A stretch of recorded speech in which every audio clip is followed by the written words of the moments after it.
With a sinkhole, the issue is, of course, you get a lot of settlement in the ground. But because of that settlement, part of your structure can also settle or rotate. This can cause substantial cracking in the structure. Some of that cracking could be non-structural, which means that it won't really affect the safety of the structure, but will have aesthetic issues. But there are other cracks that could be structural, which will cause the structure to be unsafe. Once you've identified that a structure has been damaged, the first thing you need to do is get some engineers in there to kind of determine what the level of damage is. If the damage is relatively minor, then the building can continue to be occupied. But if the damage is substantial, you might actually have to restrict access, in which case you would have to condemn the building. At that point in time, you would need to get crews in there to stabilize the structure, and then once the structure is stabilized, then you could begin those repairs.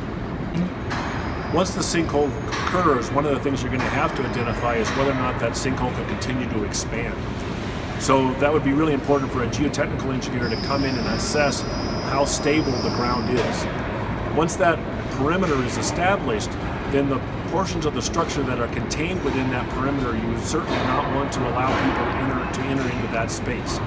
But for parts of the structure that are outside that perimeter, those parts of the structure could be used and continue to be occupied.